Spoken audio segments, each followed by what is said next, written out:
If you think that Diddy has gone anywhere, you're out of your mind. This guy is going to be bigger than ever once he gets out of the pokey, because the spotlight is back yet again on one of hip hop's most, I guess, elusive, powerful figures. And this time, of course, not for his hips or the hype, but for what may be the, and they keep using the term, the reckoning of a cultural empire. A new Netflix documentary is set for December the 22nd, and it promises to strip away the gloss, the glitter, the shine from his particular story, and examine and look closely at what happens when fame and money and influence all collide within the darker corners of human behavior. Yeah. Well, anyway, it's titled Sean Combs' The Reckoning. And it claims to include explosive testimony from former associates and childhood friends and employees of Sean Diddy Combs.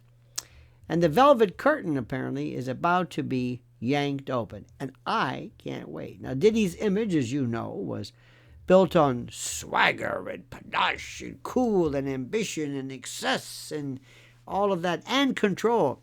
And he soared from Harlem poverty to global stardom. At least that's the story. And say what you want, he did shape fashion, and he launched careers, and he influenced an entire generation. But behind all of that, behind the pictures and the glitz and the glam, there was always smoke and muck and mire. Rumors and lawsuits and whispered fears followed him for decades. And now the smoke and the BS has formed, I guess, dare I say, a flame.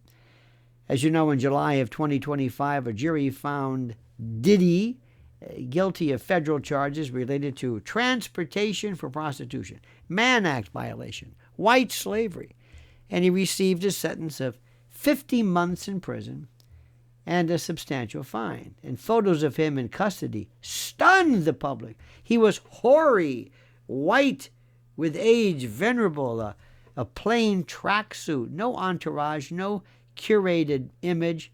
The power was gone. So was the armor, so was the veneer. Now, 50 Cent, or 50, has rivaled Combs for years, but this goes far beyond any rap beef. The film promises testimony from people who once stood close to Combs and stayed silent. And some claim they were afraid, and others believe that, frankly, nobody would listen or believe him, and that silence may be coming to an end. And I can't wait. I don't know why. I'm just like that. Now, the question now is whether America is finally ready to hear them. Do we care? Have we lost interest? Because remember, America has the attention span of a gnat. Now, there will be pushback, of course. Up in Hollywood and the corporate media are going to try to blur the focus and say, oh, no. They're going to call it personal and vengeful and biased and sensational. Even better. And they'll argue that those speaking out are chasing attention or money. They'll say that the film plays to tribal hostility. But if justice only counts when it's comfortable, then justice is, well, worthless. So this docuseries is more than gossip. It might be a warning, it might be something, or it might be a sign that power can no longer hide behind fame, or it just might be none of it. It just might be a great documentary. A superstar once protected by money and prestige now sits behind bars as he relieves himself over a stainless steel pot. Dear God. Now that alone signals something that has changed. A shift in standards. You see, a growing refusal to accept silence is what we're talking about. A belief that allegations deserve attention before decades pass and victims fade from view. But it won't be easy. Former insiders face immense risk, retaliation and pressure and character attacks. And we've seen lawsuits used not to seek the truth, but to bury it. And that is why viewers must not treat this as entertainment. This is a moral test. The consequences are real, and so were the lives that were affected. So when the series arrives on December the 2nd, watch it with open eyes, judge carefully, discuss it, refuse to let it be buried, look at it all, warts and all, and don't let it be, buried under phrases like cancel culture or grudge settling or whatever it is. Accountability, many people say, must stand taller than celebrity. So no name, no record deal, no cultural legacy should shield anybody from the truth. It's going to be fascinating. And by the way, this is not a rap feud between Diddy and Fiddy. Diddy and Fiddy. It's a wake-up call. Fame should not be a fortress. Power should not create invisibility. And no empire, repeat, no empire should stand if it was built on the backs of people too frightened or too harmed to speak. And this curtain is rising. It's opening. And the question now is whether the country, whether we are ready to face what's behind it. I think it's fascinating. And I'm telling you right now, and you may not agree with this, or maybe you do, this guy is going to come back bigger and better than ever. And the reason for it is very, very simple.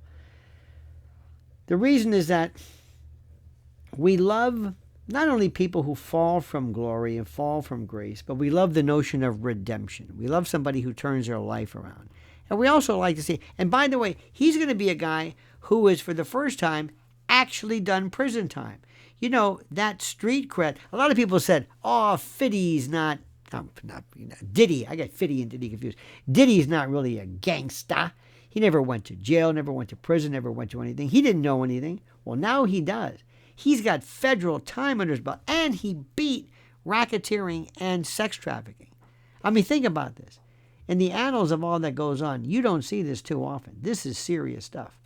And I never cared for him one way or the other, but what they did to him was unbelievable. I was screaming from the beginning.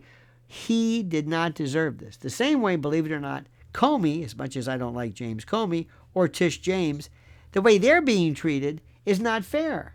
Now, Bolton's another story. So remember one thing. As a lawyer and as your guide through this, I don't talk about trying to craft criminal matters or juridical matters based upon people that I like. I don't do that. I tell you the truth. And it's important and critical that we understand that. So make sure you focus on this. So we're going to be filling you in on this. I'm going to be watching it, give you my appraisal. And it's a fascinating story. Yeah, cautionary tale and all that. But it's just plain interesting to see how somebody who lived in mansions and just incredibly, multi-million-dollar estates, is now in this cell, again, having to do his duty on a steel pot. Thank you for watching, my friend. Please subscribe to this channel. Make sure you hit the like button and hit the little button so you're notified of live streams and new videos. And whatever you do, I ask you, my friends, to always comment as you see fit.